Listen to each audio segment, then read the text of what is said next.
तरी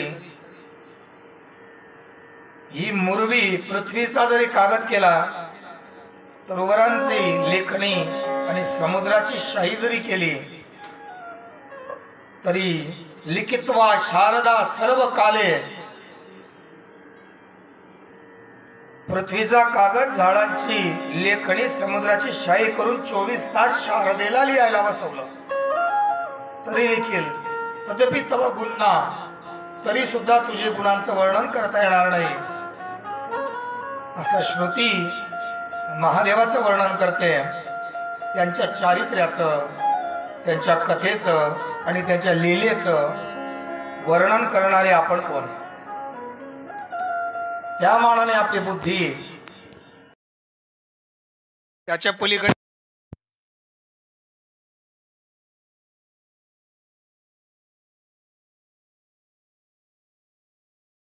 कल्पापर्यंत लीला केली आणि कल्पात घडण आणि मोडण ज्यांनी रचली त्याचं चिंतन मांडायला सुद्धा कल्पाचं आयुष्य पाहिजे।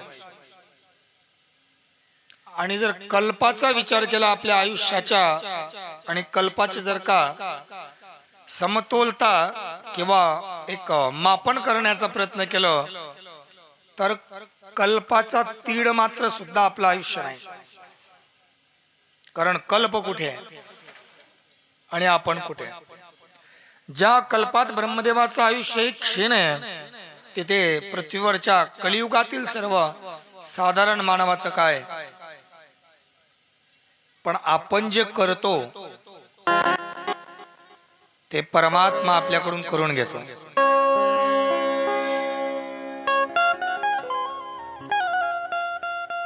ज्या दिवशी देवाला वाटलं की याच्याकडनं जी क्रिया करायची आहे, परमात्मा त्याच्याकडनं तीच क्रिया करून घेतो। बघा ना, एक साधं 1 2 3 4 नाही 500 वर्ष निघून गेले। चक्रवर्ती सम्राट विक्रमादित्य सारखा राजा हा अयोध्येत जातो आणि निर्मितीचं कार्य करतो, पण तिथं सुद्धा जयचंदा सारखे राजे येऊन त्याचा मनोदय मोडून टाकतात। भगवान स्थिर नाही झाले। कुठे विक्रमादित्य? जो नक्षत्रांच्या सिंहासनावर, सिद्धींच्या सिंहासनावर बसायचा तो विक्रमादित्य। उज्जैनीचा राजा विक्रमादित्य सोपा नव्हता।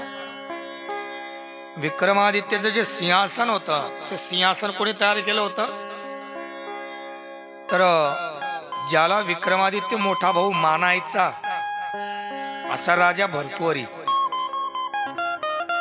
तो भाऊ नव्हता। बरेच आपण सांगताना सांगून देतो की विक्रमादित्यचा मोठा भाऊ भर्तृहरी, राजा भर्तृहरी मानत होते विक्रमादित्य। भर्तृहरी हा विक्रमादित्याला, स्वतः विक्रमादित्य जेव्हा उज्जैनला साध्या शिपायाच्या हुद्द्यावर होता, साधा शिपाई होता जो रात्री गस्त घालायचा। कोण? विक्रमादित्य गस्त घालायचा, तो उज्जैनच्या बाहेर चौकीदारी करायचा। त्यावेळेस काही व्यापाऱ्यांच्या कळपामध्ये हा भर्तृहरी त्याला दिसला की ज्याला जनावरांची भाषा कळते। त्याच्या त्या कलेवर मोहित झाला। रात्री अपरात्री लांडग्यांचं ओरडणं चालू झालं। सहज व्यापाऱ्यांनी भर्तृहरीला विचारलं, का रे तुला प्राण्यांची भाषा कळते? ही लांडगी जी रडतायत ते का रडतायत? म्हणे आपण जिथं आहोत, आपण उज्जैनच्या बाहेर आहोत। अवंतिका त्यावेळेस तिला म्हणायचे, या उज्जैनीच्या डाव्या बाजूने एक शापित राक्षस येतोय, जो उत्तरेकडे येऊन दक्षिणेला जातोय। त्याच्या हातामध्ये 2 रत्न आणि 1 चिंतामणी आहे।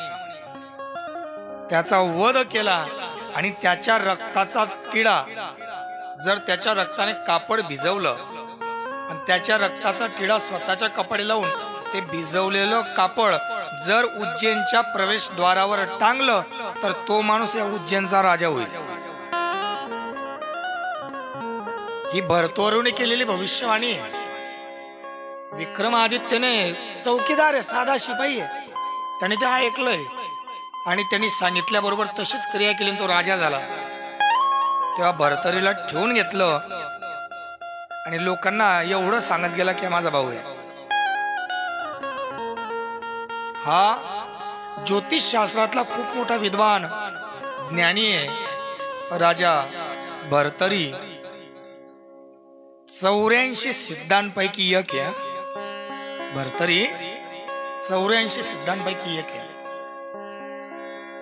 त्यांना त्यावेळेस ग्रह नक्षत्रांचं एवढं अगाध ज्ञान होतं की ज्यांनी महाकालेश्वर मंदिराचं पुनर्निर्माण करताना त्याच्या ज्या कळसाची स्थापना केली, तो कळसाचा जो बिंदू आहे, जे टोक आहे, ते उत्तर ध्रुवाचं सेंटर आहे. केवढी मोठी खगोलशास्त्रीयता त्यांच्याकडे असेल.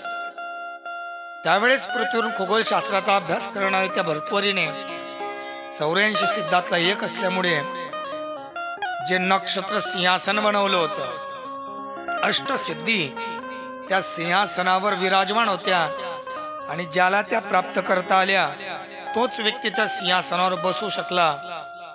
असा इतिहासात इंद्रानंतर फक्त विक्रमादित्य झाला.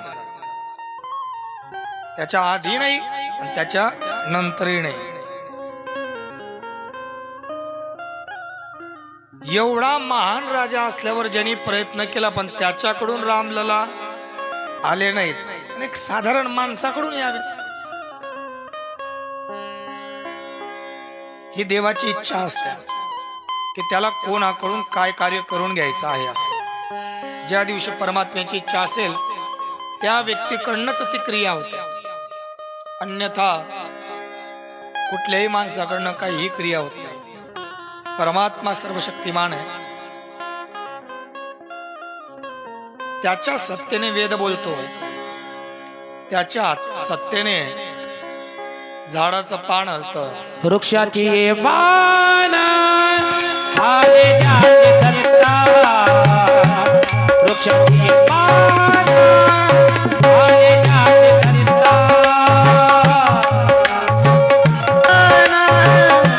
आले जाते सत्ता,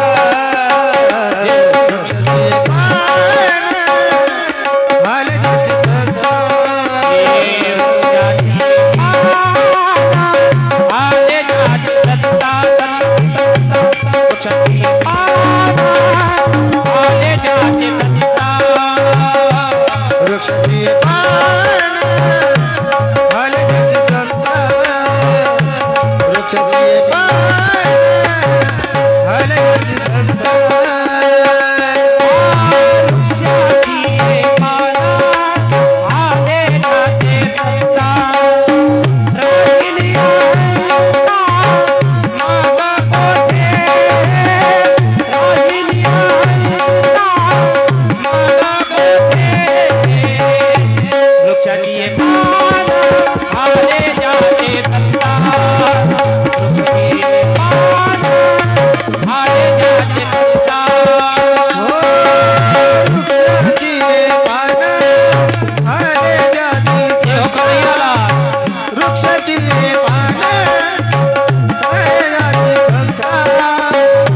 वृक्षाची या पाण्या हाले ज्याची सत्ता,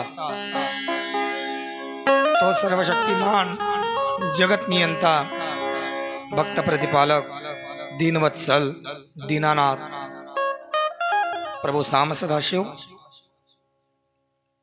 त्याची इच्छा झाली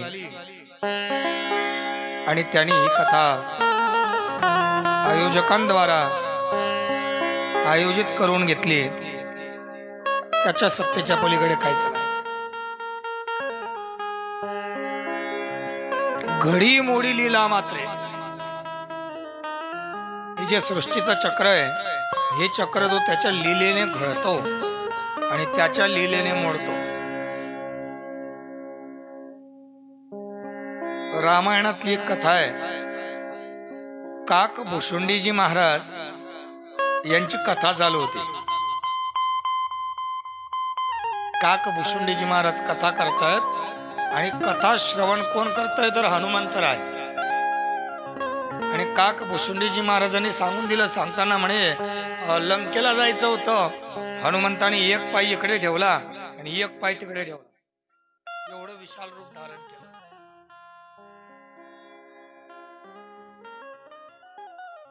हनुमंतराय कथेतून उठून गेलेत म्हणजे संपल्यावर प्रभू रामचंद्रांजवळ गेलेत. रामचंद्र म्हणतात, हनुमंता, रोज जसा कथेतून आल्यानंतर तुझा चेहरा प्रसन्न असतो, आज तसा नाही. प्रभू आज म्हणाले महाराजांनी काहीतरी वेगळंच सांगितलं. म्हणे काय? ते म्हणाले की मी एक पाय इकडे ठेवला आणि एक पाय तिकडे ठेवला. म्हणे मग?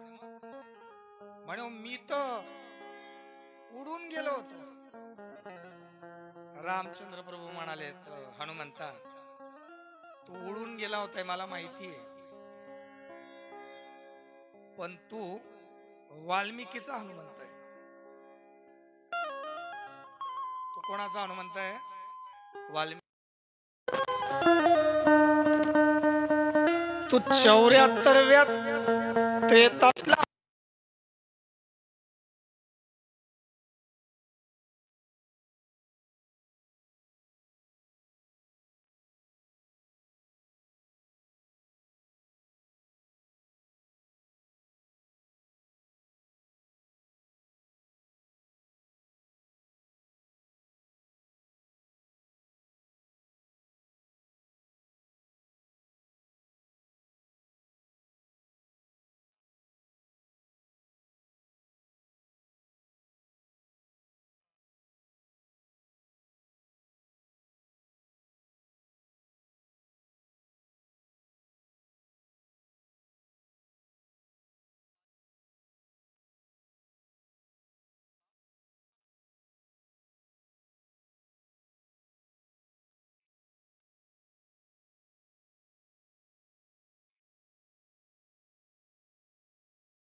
बनवलेली विश्वकर्म्याने महादेवाच्या आज्ञेने अबध्य अशा पुरीला आपण भेदन करतोय. बर, कदाचित अन्य कोणाच्या आदेशावरून बनलेली राहिली असती तर तिचं मोडन घडण करताना किंवा तिचे नासधूस करताना मला एवढं वाईट वाटलं नसतं. पण ज्याच्या आदेशावरून ती बनली आहे तो माझा स्वामी, माझा परमात्मा साम सदाशिव आहे. आणि त्या साम सदाशिवाला मी नेहमी शरण असतो. तरी एकदा या कार्याला प्रारंभ करण्यापूर्वी महादेवाची पूजा करीन असं म्हणतो. कोण म्हणतंय? राम. कोणाकडे मांडला गेला विचार? बुद्धिमतां वरिष्ठम, हनुमंताजवळ. हनुमंत म्हणे देवा तुम्ही देवा, हो आम्ही वनातले वनवासी, शेवटी माकडच की नको, तुम्ही राजकुमार आहात, तुम्हाला नीती धर्म कार्य सर्व माहिती आहे, तुम्ही स्वतः वेदाचे ज्ञाता आहात. वशिष्ठाकडे 12 वर्ष वेदाचं शिक्षण आहे. रामचंद्र प्रभूंचं वेद विद्येत पारंगत आहे. तुम्ही ठरवा कसं करायचं, काय करायचं. हो बघा, आम्ही जंगलात राहणारे जन्माने माकड, अनुवंशिकता वृत्ती आमच्यामध्ये ती कुठेतरी आहे. तुम्हाला आमची विद्या कामात येणार नाही, तुम्हाला फक्त आमची शक्ती कामात येऊ शकते. आणि तुम्ही ज्या पूजेचा विचार करत आहात याच्यामध्ये अनुभव महत्वाचा आहे, जो की आम्हाला नाही. मग अनुभवी व्यक्ती देऊ का? राम म्हणाले द्या ना. रामाच्या सेनेमध्ये सर्वात अनुभवी माणूस कोण? जांबुवंत, सगळ्यात म्हातारा. जांबुवंतजींना रामापुढे हजर केलं गेलं. रामचंद्र प्रभू जांबुवंतजींकडे पाहतात. जांबुवंतजी, असा असा विचार आहे, महादेवाची या ठिकाणी पूजा करीन म्हणतो, अभिषेक करीन म्हणतो, लंकेवर चढाई करायची आहे, एवढा मोठा सेतू बांधला, पूर्णत्वाला गेला, काहीतरी पूजा केलीच पाहिजे. पूजा करून आपण कार्याला आरंभ करू. माझं इष्टदैवत महादेव आहे, त्या महादेवाची पूजा करीन म्हणतो. पण मी वैष्णव आहे, मी वेदाचं धारण करतो, पण पूजा करायची आहे शैवाची म्हणजे शिवाची. तर ही पूजा करायला मला एक असा ब्राह्मण पाहिजे जो वैष्णव पण आहे आणि शैव पण आहे. वैष्णव म्हणजे जो वेदाचा ज्ञाता आहे, आणि शैव म्हणजे ज्याला शिवपूजातली तंतोतंत माहिती आहे. असा दोघं असला पाहिजे, वैष्णव आणि शैव. आणि वैष्णव आणि शैव एकत्र सापडत नाही. संप्रदाय सोडला का संप्रदायात सापडतील, दुसरीकडे सापडत नाही. दुसरीकडे तर म्हणे एवढी कठीणता आहे, मी पाहिलं नाही, एका वक्त्याच्या तोंडून ऐकलंय. म्हणे जो शैव आहे ना, तो शैव जर टेलर कडे कपडा घेऊन गेला तर तो टेलरला याला माझ्या मापाचा दोरा ओवा असं म्हणतो. कपडा शिवा म्हणत नाही म्हणे. का बरं? शिवचं नाव येईल म्हणून. कट्टर वैष्णव. आणि जो कट्टर वैष्णव आहे ना, तो जर हरभरे घ्यायला दुकानात गेला तर तो हरभरे अशा हातात उचलून विचारतो, विष्णू बरे कसे दिले? का बरं? हरभरे म्हटलं तर हर महादेवाचं नाव येईल म्हणून. एवढी कट्टरता. बरं, ते आपल्याकडे नाही. संप्रदायात शैव आणि वैष्णव तुम्हाला एकत्र मिळू शकतील. महाराज, मला असा एक ब्राह्मण पाहिजे की जो वैष्णव आणि शैव दोघं असेल. जांबुवंतजी म्हणे असा एक ब्राह्मण माझ्या तर लक्षात आहे, पण तो आला पाहिजे. हनुमंतराय म्हणे मग तुम्हाला कशासाठी बोलवलं? कारण हनुमंत आहे कोण? एक गुण हनुमंताचा नेहमी लक्षात ठेवा, बुद्धिमतां वरिष्ठ. बाकीचं वानर युद्ध मुख्यम हे जाऊ द्या.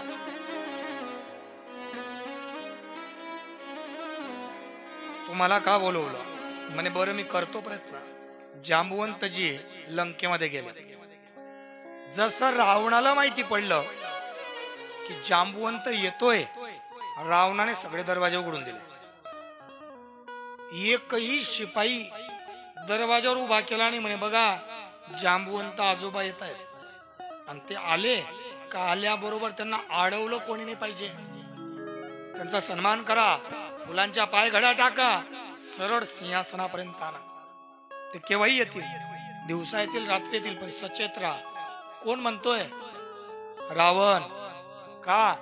कारण पुलस्त्य आणि जांबुवंत जवळचे मित्र होते. पुलस्त्याकडे ज्या वेळेस लंका होती त्यावेळेस हे दोघं एकत्र जेवायचे. जांबुवंत आजोबांचा मित्र आहे, तेवढा सन्मान रावणाचा. रावण म्हणतो या. जांबुवंतजी गेलेत, उच्च आसनावर बसवलं. रावण हात जोडून उभा राहिला. जांबुवंत म्हणतो राजन तू राजा आहेस, तू बैस. म्हणे खरंय मी राजा आहे, पण मी जर परत सभेत राहिलो असतो तर राजा म्हणून बसलो असतो. माझ्या सभेत तुम्ही अतिथी आहात आणि तुम्ही माझे देव आहेत. देवासमोर बसणं शोभत नाही, मी उभाच बरा आहे. रावणाची नीती आहे का? शत्रूने शत्रूशी कसं वागावं हे मी सांगतोय, आणि त्यासोबत नुसतं काहीतरी सांगत नाही, तर कालची राहिलेली कथा सांगतोय.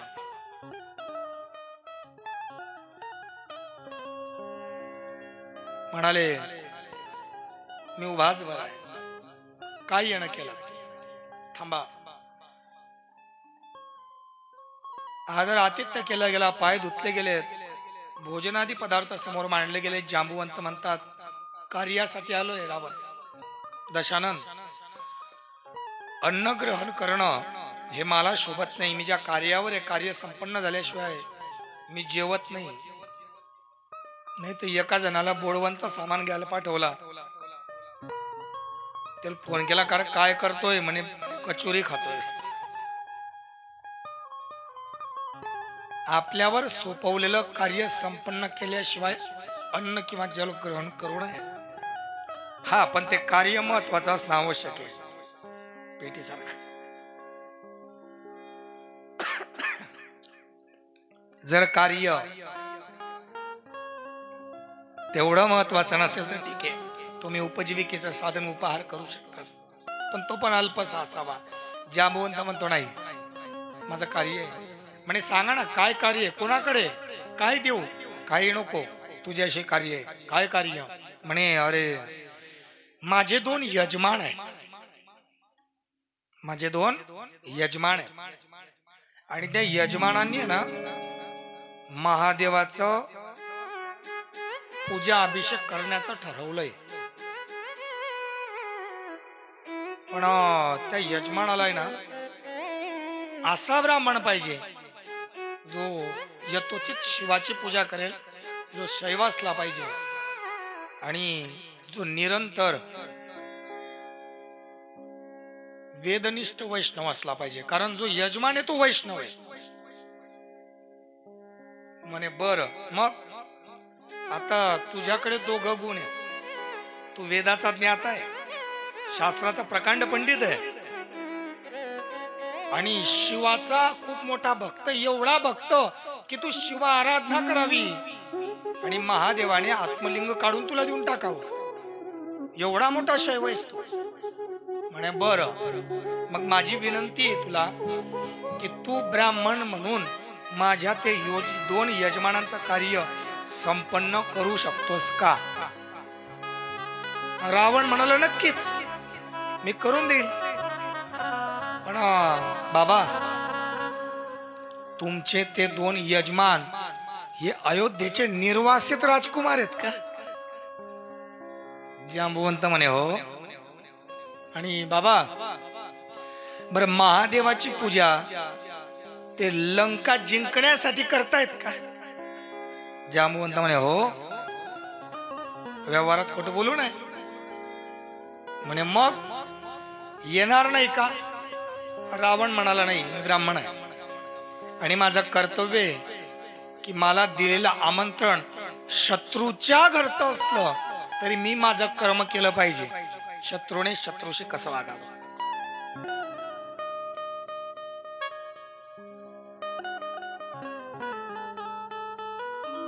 मी येईल.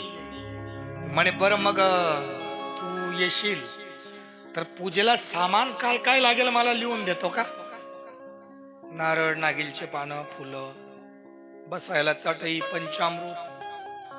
रावण म्हणाला, बाबा तुम्ही आताच म्हणालेत की तुमचे जे यजमान आहेत ते वनवासी आहेत, अयोध्येचे निर्वासित राजकुमार आहेत, त्यांच्याकडे साधन नाहीत. म्हणे खरंय. बरं ते एवढ्या घोर अरण्यात आहेत की त्या अरण्यात एकही दुकान नाही. म्हणे बरोबर. म्हणे मग सामानाची पूर्तता काटेकोरपणे झाली पाहिजे, कारण मी अपूर्ण सामानाची पूजा करणारा ब्राह्मण नाही. मला लागतं तर पूर्ण, मी वेदज्ञ आहे ना, मला लागतं तर काटेकोर सगळा सामान लागतो. जेमतेम माझा संच बसत नाही. म्हणे मग असं करा ना, आचार्य, आता रावण आचार्य झाला कारण त्यांनी पूजा स्वीकारली. आचार्य, असं करा ना, तुम्ही आचार्य आहात, म्हणे मग पूजा व्यवस्थित होईल, तुम्हाला पाहिजे तशी करता येईल, याच्यासाठी काहीतरी योजना करा. म्हणे असं करतो, सामान मी घेऊन येऊ का? जांबवंत म्हणे जो जो सामान लागेल तो तो सगळा तुम्ही घेऊन या, आम्ही पैसा दे टाकतो. म्हणजे ही पद्धत तेव्हापासून हा लिहावं महाराज करायचे, देवायचे पैसे, जे जे लागेल ना ते सगळं घेऊन या. तुम्ही आचार्य आहात. म्हणे ठीक आहे. म्हणे मग मुहूर्त, आता रावण येतो, त्याच्या पलंगाला शनी बांधलाय त्याने, पायऱ्या नवग्रहांच्या. अय सूर्य इकडे रे म्हणे. त्या सूर्याला असा धरलाय सहित उभा केला, गुरुला पुढे बसवला, शुक्राला मागे सरकवला, बुध थोडासा ताणला, गुरु उच्चचा केला. झालं म्हणे सगळे ग्रह एका ठिकाणी बसवलेत, उद्या सकाळी 5 वाजेचं मुहूर्त. ग्रहांना म्हणे पा, जोपर्यंत पूजा आटोपत नाही तोपर्यंत हल्ल्यात विचार करा. रावण येतो. काक भुशुंडी म्हणतात की ज्यावेळेस रावणाचं युग चालू होतं ना, तेव्हा नारद सुद्धा वीणेवर रावण रावण जपायचे. रावण युग होत, ते स्वप्न होत. सगळे ग्रह बसवलेत, म्हणे उद्या सकाळचं 5 वाजेचं मुहूर्त ठरलं. म्हणे मग करायची तयारी नक्कीच. जांबवंताची परत गेल्यात. रामचंद्रजी पूजेला आहेत. सकाळी सकाळी रावण वेळेचा पक्का नैष्टिक ब्राह्मण सकाळी 4 वाजता पोहोचून गेला. सामानाची लावालाव जुळवाजुळव केली, आसन टाकले. राम आलेत. रावणाने पाण्याचा तांब्या दिला, डोळ्यांना पाणी लावा. लावलं पाणी. म्हणे हातात पाणी घ्या. घेतलं पाणी. संकल्प केला. म्हणे बरं माझा एक प्रश्न आहे की माझ्या यजमानाचं लग्न झालंय का?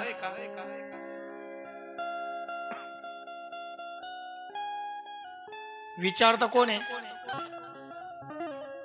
रावण. कोणाला? रामाला. काय तुमचं लग्न झालं आहे का? मग तू जिला घेऊन आला ती माऊली कोण आहे? त्या जागेवर त्या पद्धतीने वक्तव्य करणं हे विद्वानाचं कार्य असतं. रावण रामाला पूजेला बसवलं तर रावण अनभिज्ञ आहे, कारण रावणाला एकच माहिती आहे माझ्या समोर बसलेला हा जांबवंताचा यजमान आहे. कोण आहे काही घेणं देणं नाही. माझ्या यजमानाचं लग्न झालंय का? रामचंद्र म्हणाले हो. म्हणे मग विवाहित माणसाने बिना पत्नीचं पूजेला बसू नये, तुम्हाला नियम माहित नाही का? लग्न झाल्यावर बिना बायकोची पूजा लागू पडत नाही. पत्नी तर लागेल. रामचंद्र प्रभूंनी रावणाच्या तोंडाकडे पाहिलं. आचार्य आडून पडला. जांबवंताच्या तोंडाकडे पाहिलं. जांबवंत पटकन पुढे आले. म्हणे आचार्य आपलं काय ठरलं होतं? जो सामान नाही तो तुम्ही आणायचा. फक्त हा नियम आता वापरू नका तुम्ही. मीच सापडायचो ना चुनीलाल महाराज. सत्यनारायण कर्णो महाराज काही नाही मंगली आओ पातेले. जांबवंत म्हणाले आचार्य आपलं काय ठरलं होतं, जो सामान नाही तो तुम्ही आणायचा. रावण म्हणे हो नक्कीच. रावणाने आवाज दिला इंद्रजित. इंद्रजिताचा रथ पुढे सरकला. रथातून मांगल्य प्रदान करणारे सुंदर वस्त्र परिधान केलेली सीता खाली उतरली आणि रामाच्या उजव्या हाताला येऊन बसली. आणि मग पूजेला सुरुवात झाली. नमस्ते रुद्रमन्य भवतोतै कवे नमः बाहुभ्याम व्रतते नमः. सूर्य उदयापासून सूर्यास्तापर्यंत पूजा झाली. महान महात्मा तत्ववेत्ता आणि ब्रह्मवेत्ता ब्रह्मज्ञानी असणारा, त्या वेदाचं ज्ञान ग्रहण करणारा प्रकांड पंडित आणि त्या वाळूच्या बनवलेल्या लिंगावर रामाला सांगावा हात ठेव. त्यांनी हात ठेवावा आणि त्यांनी म्हणावं मम प्राण ये प्राण प्रतिष्ठंतु. महाराज फक्त अभिषेकाला वाळूचं उभं केलेलं मूर्ती प्रत्यक्ष प्राण आणून ठेवून दिला. रावण येतो, याला प्राण प्रतिष्ठा म्हणतात. बरं कोणाची प्राण प्रतिष्ठा, तर ही प्राण प्रतिष्ठा रामेश्वर नावाच्या ज्योतिर्लिंगाची आहे. बोल रामेश्वर भगवान की जय. नमो पार्वती पदय हर हर हर महादेव. काल तुम्हाला म्हणालो होतो रामेश्वर सांगायचं राहिलं, कथा मोठी म्हणून आज सांगत. ते रामेश्वर आज पूर्णत्वाला नेतो म्हणून म्हणालो कालची कथा पूर्ण करतो. हे रामेश्वर शिवलिंग, या रामेश्वराची स्थापना अशी झाली. काल तुम्हाला 10 ज्योतिर्लिंग कसे स्थापित झाले ते सांगत होतो. तुम्ही म्हणाल महाराज तुम्ही काही बी सांगता, आम्ही तसं ऐकलं नव्हतं. कधी गेलात तर रामेश्वरला गाभाऱ्या, त्या रामेश्वर ज्योतिर्लिंगाच्या पाठीमागे एक शिलालेख आहे, तो वाचा. त्याच्यात एक श्लोक आहे की सीता रामचंद्रायाम स्थापित तथैवच लिंग. या लिंगाची स्थापना कोणी केली आहे, सीतारामाने केली आहे. म्हणजे सीतापणे आणि रामपणे. रावणाने सीता आणली होती, पूजा संपली. पूजा संपल्यावर सीतेला तशी विनंतीच होती इंद्रजिताची. सीता आपापली उठली, जाऊन परत रथात बसली. नीती कशाला म्हणतात, शत्रूने शत्रूशी कसं वागावं. सीता परत अशोक वाटिकेमध्ये गेली. आपली आपली वल्कल धारण करून परत त्रिजटेच्या निगराणीखाली थांबली.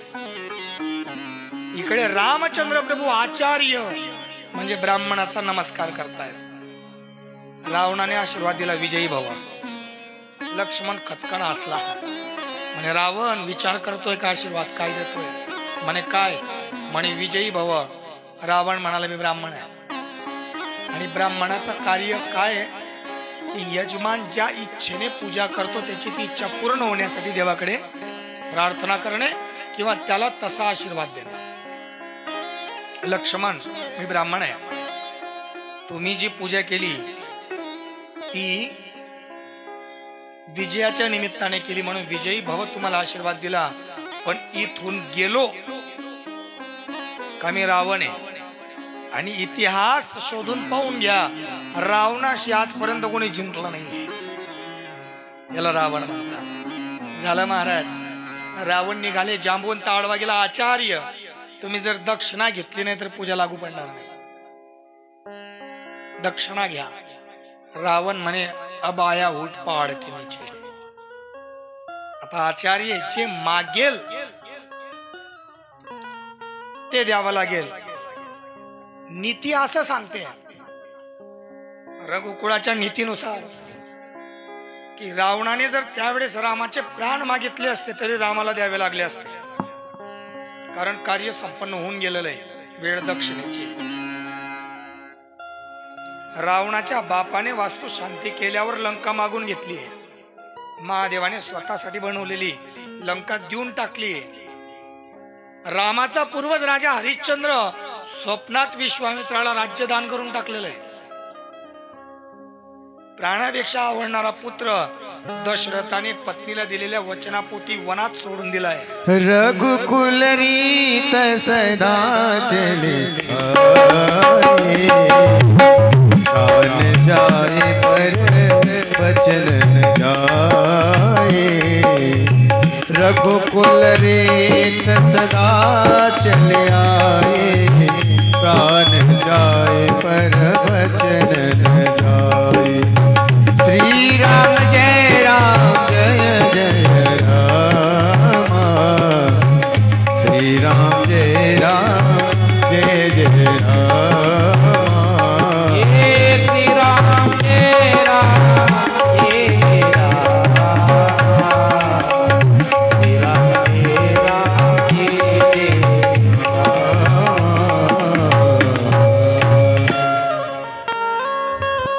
रघुकुल रीत सदा चली आई प्राण जाई पर वचन ना जाई. कार्य झालंय. मागितलेली दक्षिणा द्यावी लागणार आहे. काय मागितलं असेल रावणाने? विचार केला का आपण कधी? रामेश्वराची प्राणप्रतिष्ठा रावणाने केली हे सगळ्यांना माहिती आहे. ज्यांना माहिती नसेल त्यांना आता माहिती पडलं. पण पूजा केल्यावर दक्षिणा तर द्यावी लागेल. दक्षिणा तर घेतली असेल. महाराज जो माझ्यासारखा लोभी असला तो पैसे मागतो. जो विद्वान आहे तो जगाचं कल्याण मागतो. अयोध्या जे भव्य राम मंदिराची निर्मिती झाली त्या निर्मितीचं शिलापूजन झालं होतं, भूमिपूजन झालं होतं. आठवतं का तुम्हाला?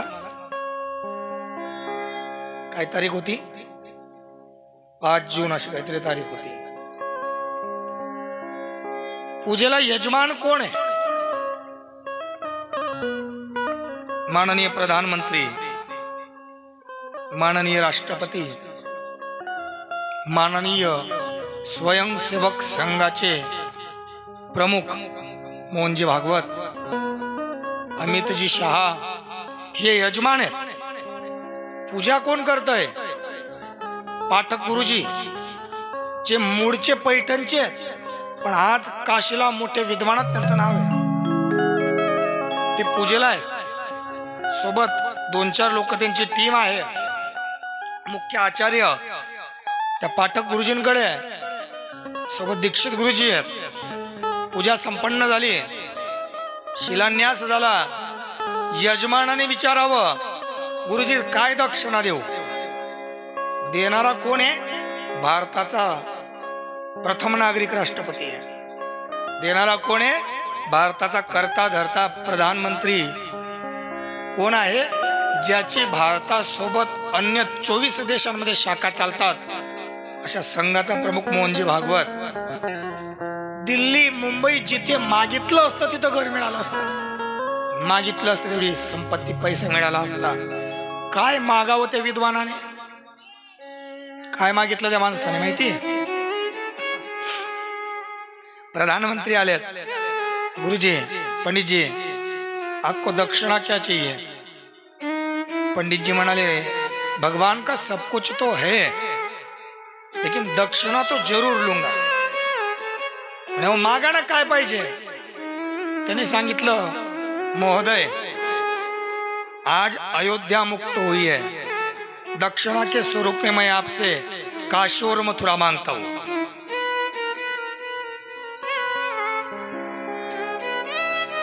काय मागितलं त्या माणसाने? दक्षिणा म्हणून मला काशी आणि मथुरा द्या.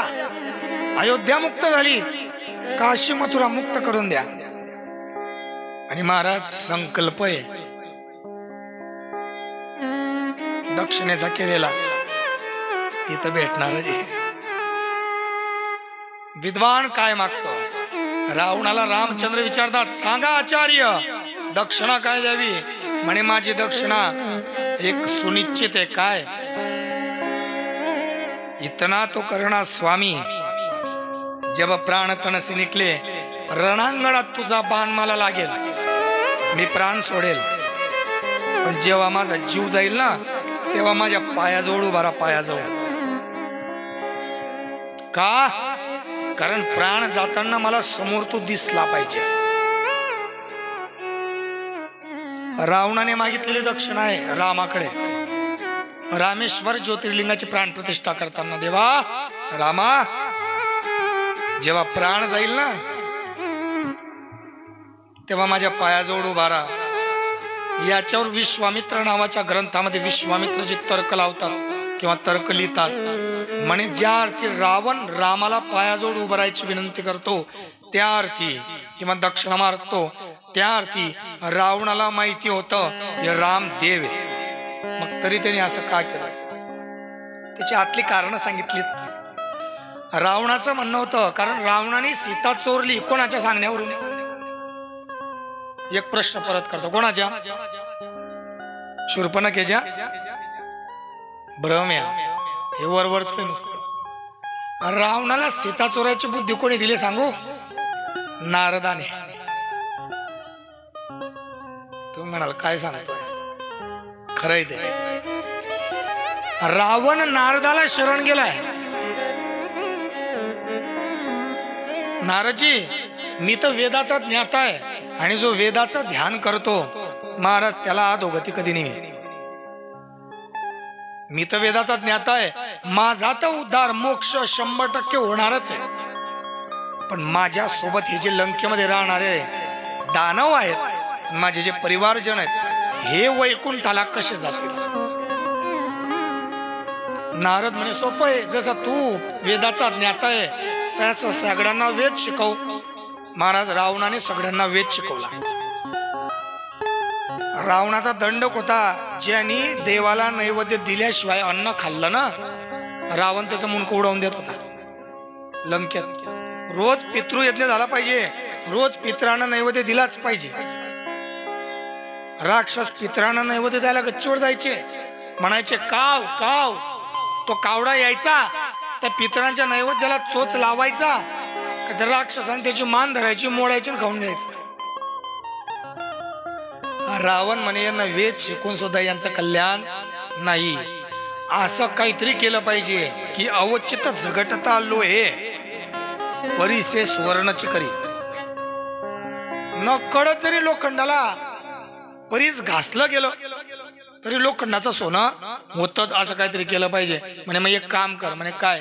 हे सगळे देवाच्या नावाने जगू शकत नाही ना? म्हणे नाही.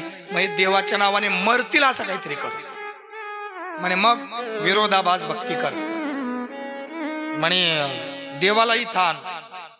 म्हणे देवाला आणा इतकं माझं तप सामर्थ्य तपश्चर्या नाहीये. म्हणे मग म्हणे देवाची चिद शक्ती घेऊन ये, देव आपोआप येईल. म्हणून रावणाने सीता आणली आणि सीतेसाठी राम आलेत. सगळं दानव सैन्य मारून टाकलं. जो जो देवाच्या बाणाने मेला, जो जो हनुमंताच्या घाताने मेला आणि जो जो लक्ष्मणाच्या टणत्काराने गेला, तो तो रणांगणात मेलेला प्रत्येक दानव मोक्षाचा अधिकारी झाला. असो रामेश्वर या लिंगाची स्थापना तुम्हाला सांगत होतो. त्याच्यानंतर इथं घृष्णेश्वर 12वं ज्योतिर्लिंग. घृष्णेश्वराचे आख्यान असं आहे की त्या घृष्णेश्वराला घृष्मा नावाची एक स्त्री होती. हिचा नियम आहे रोज मातीची शिवलिंग बनवायची, तिची पूजा करायची आणि जवळ असणाऱ्या तलावात विसर्जित करायची. छान संसार चालू आहे, पण तिच्या घरात असणारी तिची जाऊ आणि सासू द्वेष करते. एक दिवशी द्वेषापोटी त्या घृष्मेचा मुलगा त्यांनी मारून टाकला आणि ज्या तलावात ती शिवलिंग विसर्जित करते त्या तलावात फेकून दिला. ती पूजेला बसलीये, नवरा दुःख करतोय, स्वजन परिवारजन दुःख करतात. घृष्मा मुलगा मेला तुझा. मुलगा नाही कुठं गेला तुझा मुलगा, काळाने घात केला. पण घृष्मा महादेवाच्या पूजेतून हालत सुद्धा नाही. जे चित्त तिच्यात रंगलंय पूजेमध्ये त्याच्यात तीळ मात्र सुद्धा आवेश किंवा दुःख नाहीये. माझा नित्यनेम मला सारू द्या, मग बघू काय ते. म्हणे अगं पण पुत्र महादेव बरोबर करेल. काय सांगितलं? महादेव बरोबर करेल माझा भोलेनाथ. ज्या दिवशी तुम्ही त्याला माझा म्हणाल ना त्या दिवशी तो तुमचं काम करेल. तो नारा ऐकलाय तुम्ही, बोलो बम का नारा आहे. पुढे काय आहे, महादेव हमारा है. जेव्हा माझा म्हणाल तेव्हा भगवान धावून येईल. त्या घृष्मीने सांगितलं माझा महादेव बरोबर करेल. पूजा झाली, ते शिवलिंग घेतलं, त्या तलावात विसर्जित केलं. आता तिथपर्यंत पती गेलाय. ती गरकन फिरली म्हणे अग याच तलावात तुझा मुलगा मारून पेटलाय. म्हणे महादेव आहे. महाराज घृष्मा चालायला लागले आणि घृष्मेच्या मागे तिचा पोरगा चालायला लागला जो तुकडे करून पेटला.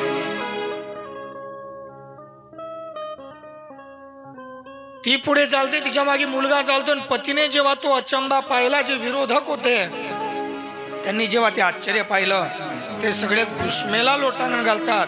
घृष्मा म्हणे मला नका घालू, माझ्या महादेवाची कृपा आहे. शिव की शरण में आजा हो, शिव की शरण में आजा, भोले की शरण में एक बार आजा आजा. शिव की शरण में एक बार आजा आजा. शिव की शरण में शिव की शरण में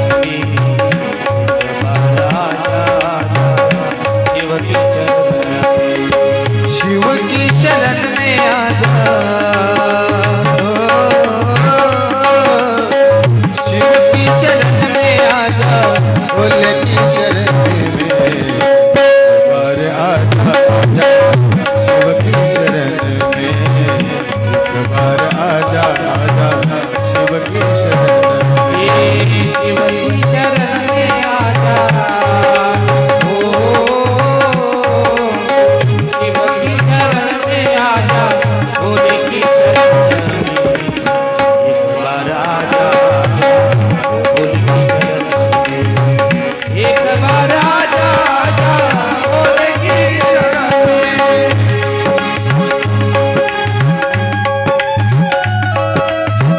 ये हो.